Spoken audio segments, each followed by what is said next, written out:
Hello, good morning students. आप सभी का श्री राजाराम उच्च माध्यमिक विद्यालय मौजी आवास सांचौर के डिजिटल प्लेटफॉर्म पर एक बार पुनः स्वागत है। मित्रों, आज अपन कक्षा 12 की जो हिंदी साहित्य है, हिंदी साहित्य के बारे में अपन अध्ययन करेंगे। अपन ने पूर्व कक्षा में जो दो पूर्व कक्षाएं हुई थी उसमें ये पढ़ा था कि हिंदी साहित्य के इतिहास की क्या भूमिका है, हिंदी साहित्य के इतिहास को कितने भागों में बांटा गया है और जो मुख्य रूप से 4 विभाजन थे उनमें से 3 यानी आदिकाल, भक्तिकाल और रीतिकाल आप किस प्रकार से कक्षा 11 में पढ़ चुके हो।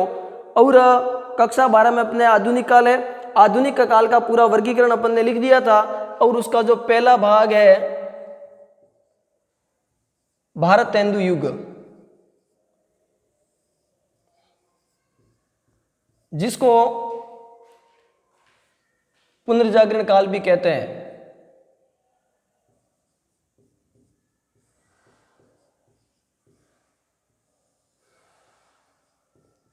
पुनर्जागरण काल भी कहा जाता है। इनका जो समय था वो 1857 से मान लें 1900 तक। पुनर्जागरण काल किसने कहा था? ये अपन ने पूर्व कक्षा में पढ़ा था कि डॉक्टर नगेंद्र ने जो भारतेंदु युग को किस नाम से जाना है? पुनर्जागरण काल के नाम से जाना है। अब अपन ने इनकी प्रवृत्तियां पढ़ ली थी। भारतेंदु युग की प्रमुख पत्र पत्रिकाओं के बारे में अपने अध्ययन कर लिया था। अब भारतेंदु मंडल के प्रमुख कवि जो थे उनकी काव्य कृतियों के बारे में, उनकी रचनाओं के बारे में अपन जो देख रहे थे और उसमें से अपन ने भारतेंदु के बारे में पढ़ लिया था कि भारतेंदु की रचना है वो कौन कौन सी है। और उसमें अपन ने ये देख लिया था कि जो भारतेंदु की रचना है, ठीक है ना, प्रेम पचासा है, प्रेम बुलवारी है, वेणुगीत है, वर्षा बिंदु है, इन सभी के बारे में अपन ने अध्ययन कर लिया था। उसके बाद में भारतेंदु मंडल के दूसरे कवि जो है उनके बारे में आज अपन अध्ययन करते हैं।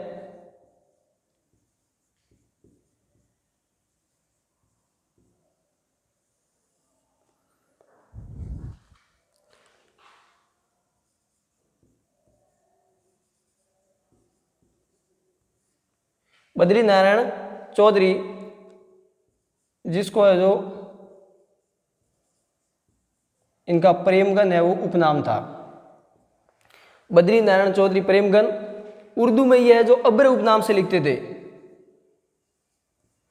उर्दू में अब्र उप नाम से लिखते थे।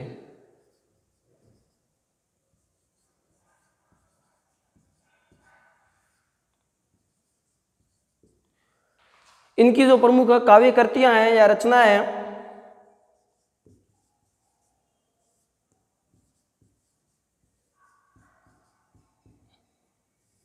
वो है जो देखते हैं बद्रीनारायण चौधरी प्रेमगन, और उर्दू में ये लिखते थे। इनकी रचना है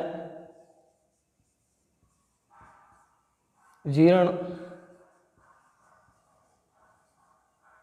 जनपद,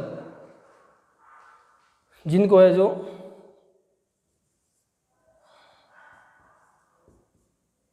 दुर्दशा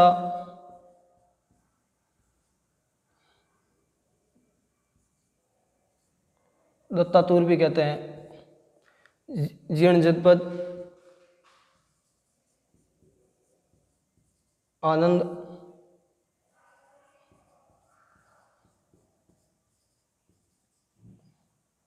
आनंद अरुणोदय, जीर्ण जनपद आनंद अरुणोदय,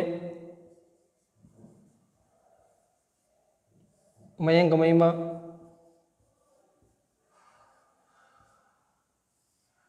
जीर्ण जनपद आनंद अरुणोदय, मयंक महिमा, और इसके अलावा भी कुछ और इनकी रचना है।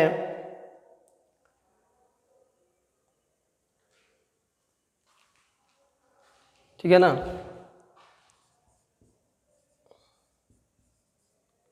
हार्दिक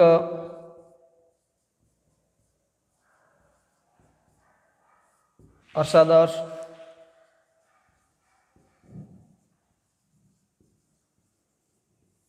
अलौकिक लीला। अपन बात कर रहे थे भारतेंदु युग। भारतेंदु युग में अपन पढ़ रहे हैं, अपन ने काव्य प्रवृत्तियां पढ़ ली, इसकी इस समय की पत्र पत्रिकाएं पढ़ ली। उसके बाद में अपन पढ़ रहे थे भारतेंदु युग के या भारतेंदु मंडल के जो प्रमुख कवि थे उनकी काव्य रचनाओं के बारे में। तो भारतेंदु के बारे में अपन ने जो पूर्व कक्षा में अध्ययन कर चुके हैं, अब अपन कर रहे हैं बद्रीनारायण चौधरी के बारे में। बद्रीनारायण चौधरी जो है वो प्रेमगन उपनाम से अपने जाना जाते हैं हिंदी में, और उर्दू में यह है जो अब्र उपनाम से लिखते थे। उर्दू में किस नाम से लिखते थे? अब्र उपनाम से लिखते थे। इनकी जो रचना है जीर्ण जनपद, जिसको है जो दूरदशा दत्तातुर भी कहते हैं, ये इनकी जन्मभूमि थी। यहाँ आनंद अरुणोदय, मयंक महिमा, हार्दिक हर्षादर्श, अलौकिक लीला, यह है जो इनकी प्रमुख रचनाएं थी। इनके बाद में है तीसरा कवि आपके जगमोहन सिंह।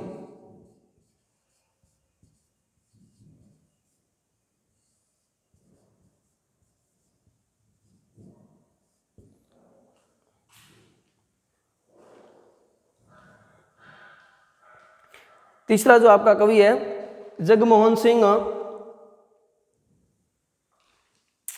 जगमोहन सिंह की रचना देखें तो प्रेम संपत्ति लता,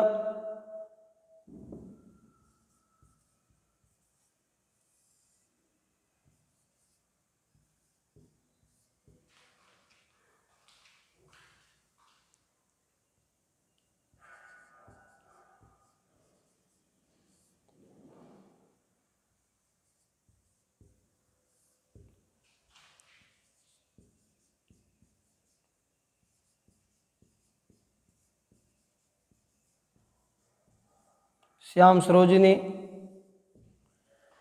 प्रेम संपत्ति लता, श्यामलता, श्याम सरोजिनी, ओंकार, चंद्रिका,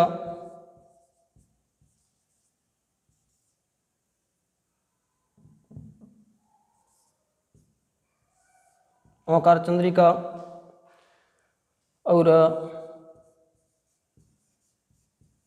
देवयानी, ये है जो प्रमुख इनकी काव्य रचना है। ठाकुर जगमोहन सिंह ये भी है जो भारतेंदु मंडल के प्रमुख कवि थे। इनकी प्रमुख रचना है प्रेम संपत्ति लता, श्यामलता, श्याम सरोजिनी, ओंकार चंद्रिका और देवयानी, ये है जो जगमोहन सिंह की प्रमुख रचनाएं है।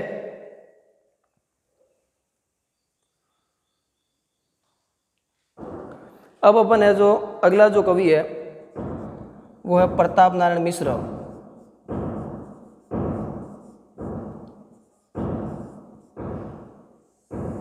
प्रताप नारायण मिश्र, इनकी रचना है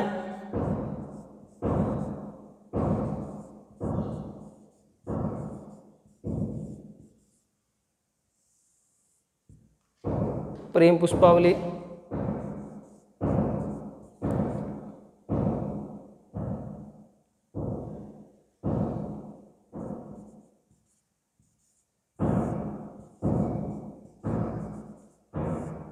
प्रेम पुष्पावली, लोकोक्ति शतक,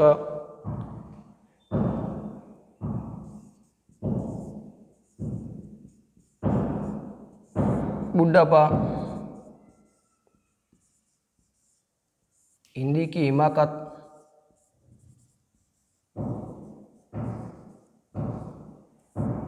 हिंदी की हिमाकत, हरगंगा,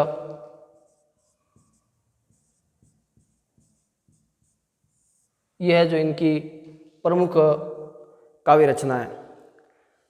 तो मित्रों अपन पढ़ रहे भारतेंदु युग के प्रमुख कवि, और ये चार जो कवि थे भारतेंदु हरिश्चंद्र खुद, बद्रीनारायण चौधरी प्रेमगन, जगमोहन सिंह और प्रताप नारायण मिश्र, इनको है जो भारतेंदु मंडल के कवि कहा जाता है। भारतेंदु मंडल के कवि कहा जाता है। तो बद्रीनारायण चौधरी की अपने रचना पढ़ी, ये जो उर्दू में अब्र नाम से लिखते थे। इनकी काव्य रचना जीर्ण जनपद, आनंद अरुणोदय, मयंक महिमा, हार्दिक हर्षादर्श, अलौकिक लीला। जगमोहन सिंह इनकी है संपत्ति लता, श्याम लता, श्याम सरोजिनी, ओंकार चंद्रिका और देवयानी। फिर है प्रताप नारायण मिश्र, इनकी है प्रेम पुष्पावली, लोकोक्ति शतक, बुढ़ापा, हिंदी की हिमाकत और हरगंगा। इनकी जो प्रमुख समस्या पूर्ति पंक्ति जो है,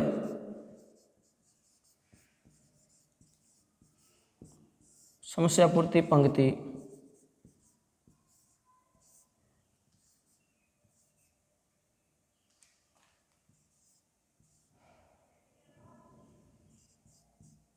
पपिया जब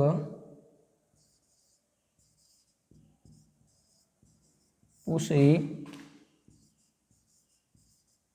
पीव का,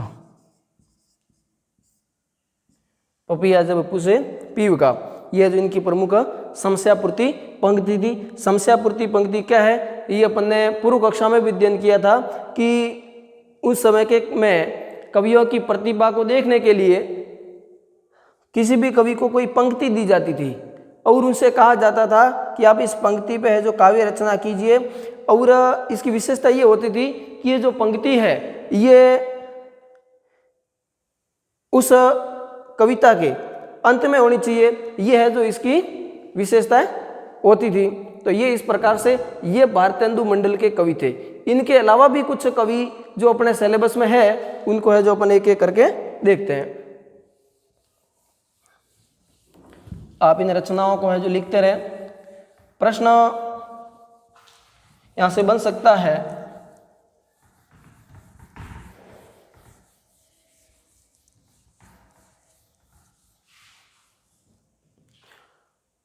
अगर यहां से मित्रों प्रश्न बना तो प्रश्न आपके इस प्रकार से बनेगा कि भारतेंदु मंडल के प्रमुख कवियों के बारे में लिखिए, या भारतेंदु मंडल के जो भी प्रमुख कवि है वो कौन कौन से हैं उनके बारे में लिखिए। यहां से मित्रों आपके 4 नंबर का प्रश्न जो है वो है जो आ सकता है। ये भारतेंदु मंडल के अलावा भी इस समय के जो कवि थे उनके बारे में देखते हैं।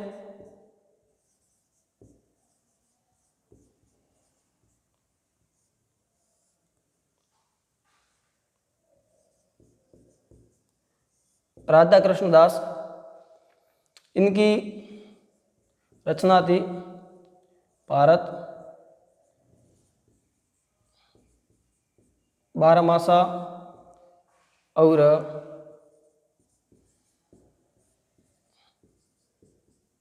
देश दशा। इनके अलावा एक और कवि थे अंबिका दत्त,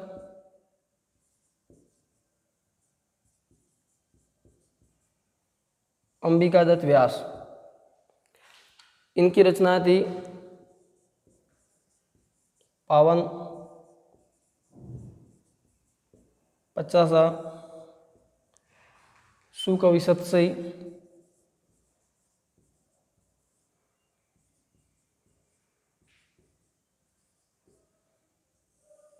पावन पचासा सुकवि सतसई,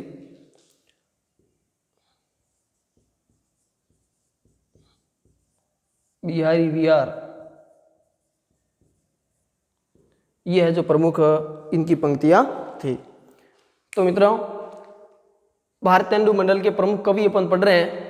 राधा कृष्ण दास जिनकी 2 रचनाएं प्रमुख है, भारत बारहमासा और देश दशा। अंबिका दत्त व्यास जिन्होंने पावन पचासा, सुकवि सतसई और बिहारी विहार लिखी है। ये जो पंक्तियां हैं, ठीक है ना, ये भारतेंदु मंडल के प्रमुख कवियों के बारे में अपन ने अध्ययन किया। अब भारतेंदु मंडल का जो काव्य पार्ट था, यानी जो कविता से संबंधित, जो काव्य से संबंधित, जो पद्य से संबंधित बातें थी, वो पद्य से संबंधित बातें लगभग अपन ने जो पढ़ ली है।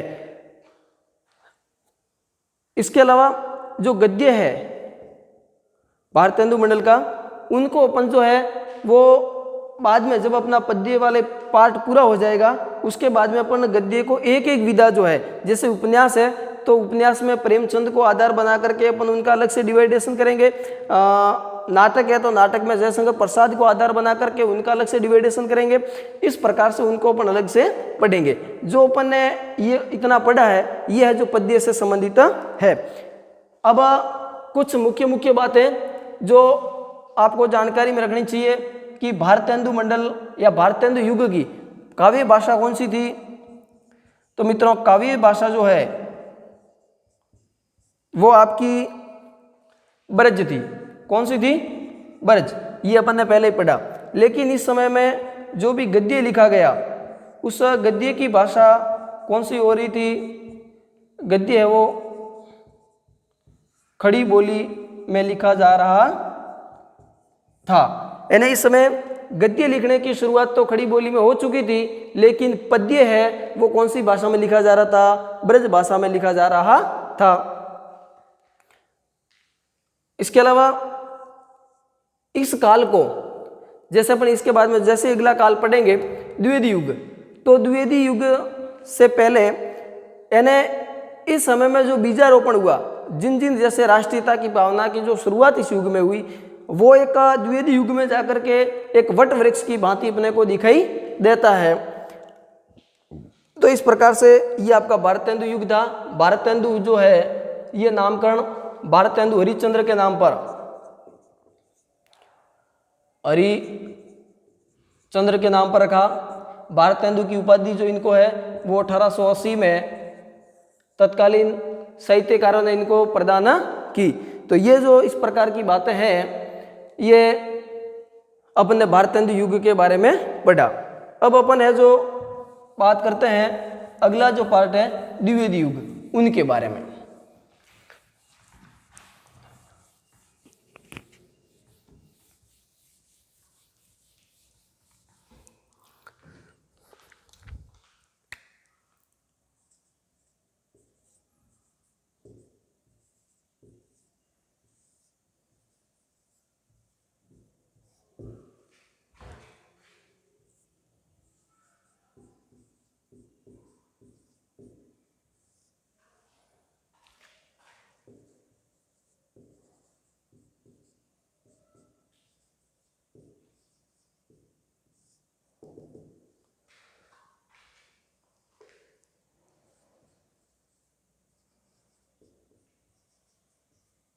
देखिए मित्रों, जो आपका द्विवेदी युग है ये सबसे पहले जो ये नामकरण है वो किसके नाम पर रखा गया? तो महावीर प्रसाद द्विवेदी, महावीर प्रसाद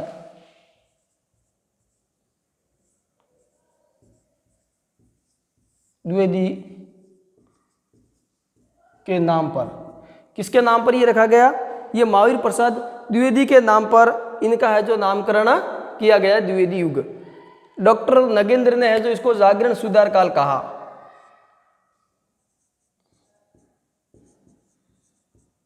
नगेंद्र ने जागरण सुधार काल कहा। देखिए मित्रों,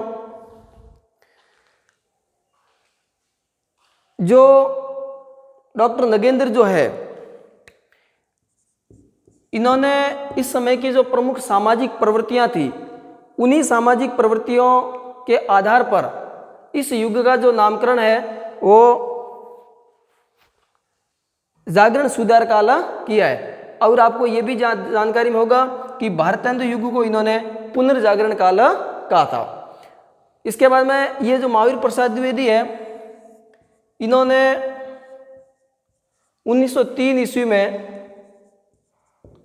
एक प्रमुख हिंदी की पत्रिका थी सरस्वती पत्रिका के ये संपादक बने।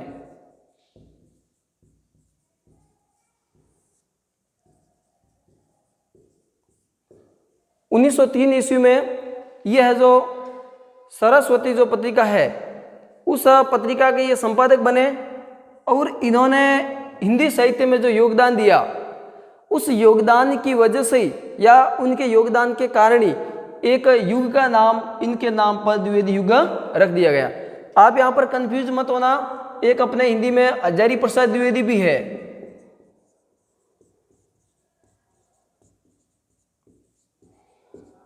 लेकिन वो अलग है, उनके नाम पर यह द्विवेदी युग नहीं है। ये जो द्विवेदी युग है ये महावीर प्रसाद द्विवेदी के नाम पर है, जिन्होंने है जो सरस्वती पत्रिका का संपादन किया था 1903 से लेकर के लगभग 1920 तक।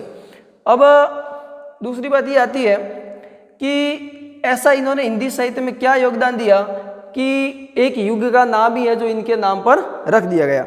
तो पहले तो अपन ये देखते हैं कि इन्होंने जो है भारतेंदु युग में जो जो अपन ने विशेषताएं देखी थी, उन विशेषताओं को पल्वित, पुष्पित और विकसित करने का श्रेय अगर किन्हीं को दिया जाता है तो वो द्विवेदी युग को दिया जाता है।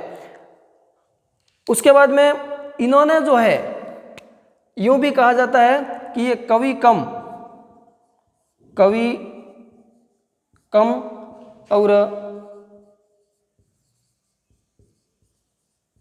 सुधारक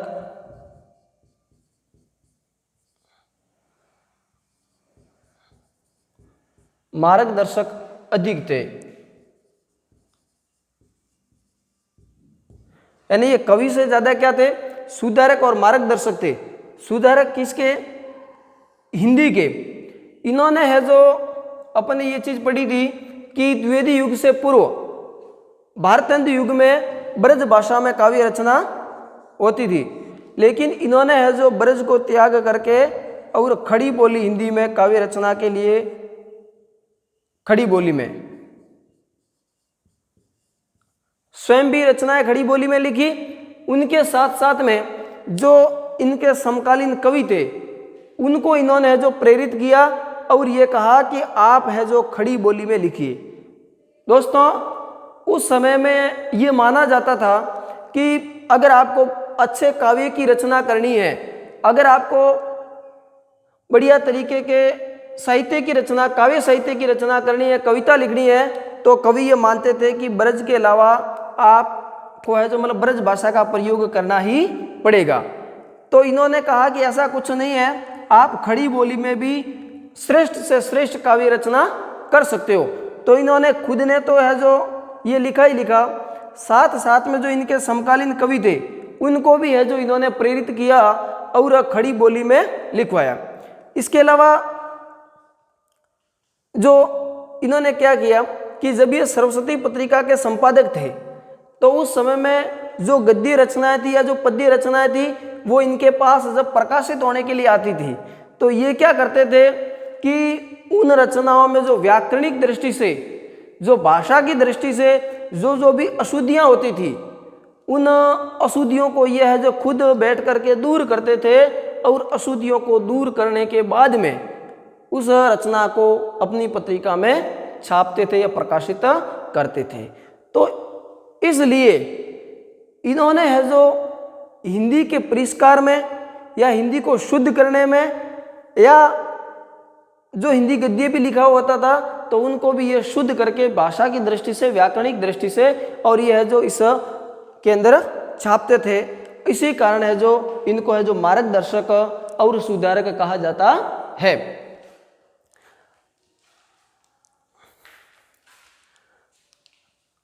और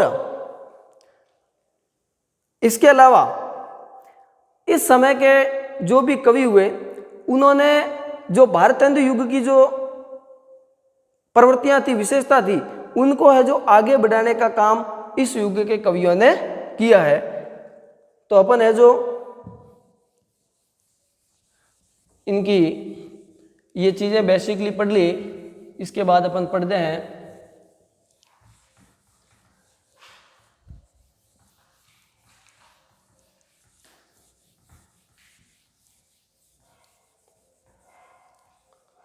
अब प्रश्न दो प्रकार का आ सकता है आपके सामने, या तो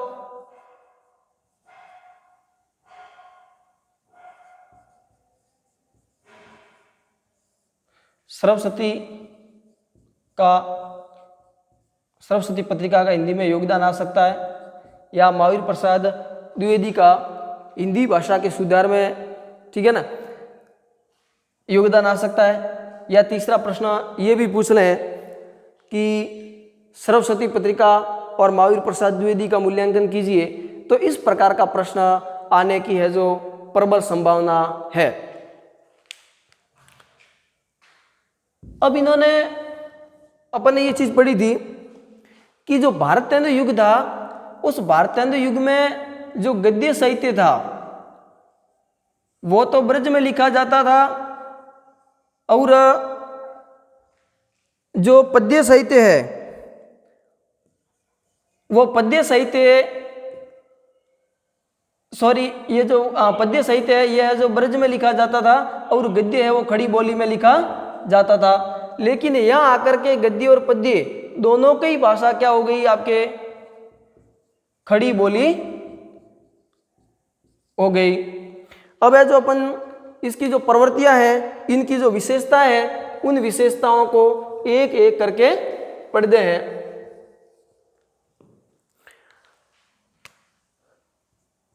पहली विशेषता है, अपन ये पढ़ लेते हैं, द्विवेदी युग की विशेषताएं।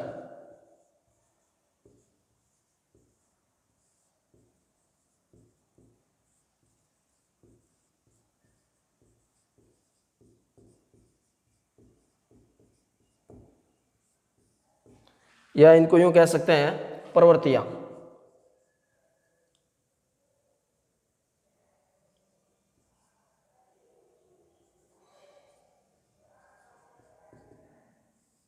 प्रवृत्तियां, ठीक है ना। तो द्विवेदी युग की प्रमुख प्रवृत्तियां या जो विशेषता है उनको है जो अपन देखेंगे। पहली विशेषता है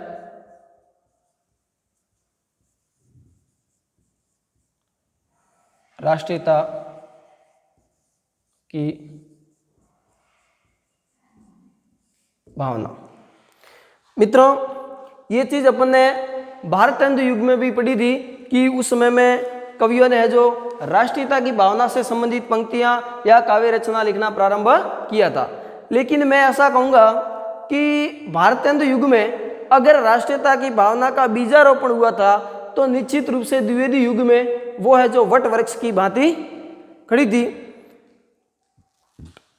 एक कवि थे जिनकी पंक्तियां हैं कि ए वीरो देश की वेदी पर बलिदान होने से, ए वीरो मरने से नेकू न डरना होगा, देश की वेदी पर बलिदान करना होगा। इस प्रकार से उन्होंने है जो लोगों को राष्ट्रीयता की भावना भरते हुए ये कहा कि आपको जागृत होकर के अगर आपको आज़ादी को प्राप्त करना है, क्योंकि मित्रों आपको ये पता है 1900 से लेकर के 1918 तक का जो काल है, उस समय में हम लोग जो है वो अंग्रेजों के क्या थे, गुलाम थे।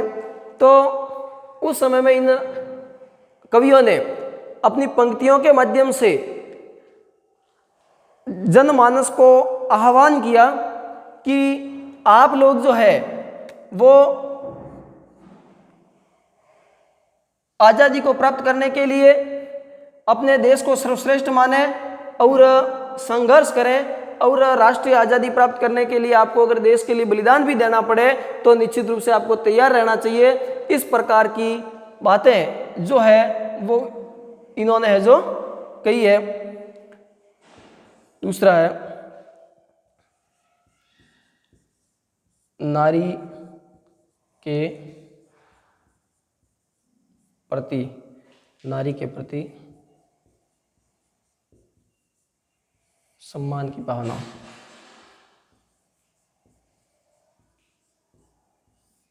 देखिए मित्रों, पहली विशेषता तो कि राष्ट्रीयता की भावना, यानी इस समय में प्रबल राष्ट्रीयता की भावना थी। कैसी थी? प्रबल, ठीक है। दूसरी चीज है, और इसी राष्ट्रीयता की भावना के कारण ही जैसे जो मैथिली शरण गुप्त ने लिखा था भारत भारती 1909 में, अंग्रेज सरकार ने इनको क्या कर लिया था?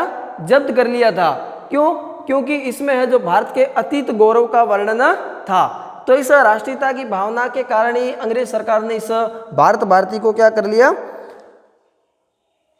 मतलब जब्त कर लिया था। नारी के प्रति सम्मान की भावना, यानी उस समय में नारी के प्रति जो अब तक नारी के प्रति जो भावनाएं रही थी, आपने देखा कि रीति काल के अंदर नारी को केवल एक भोग और वासना की वस्तु समझा जाता था, लेकिन इस समय के कवियों ने नारी को है जो पूर्ण सम्मान देने की कोशिश की है या पूर्ण सम्मान दिया है और दिलवाया है। ठीक है मित्रों, आज की इस कक्षा में अपन इतना ही पढ़ेंगे। जो और विशेषताएं पीछे रही है वो अपन नेक्स्ट कक्षा में पढ़ेंगे। अगर मित्रों आपको ये वीडियो पसंद आया हो तो लाइक, शेयर और सब्सक्राइब जरूर करें और आप कमेंट करके जरूर बताएं कि हमारा ये वीडियो आपको कैसा लगा। धन्यवाद।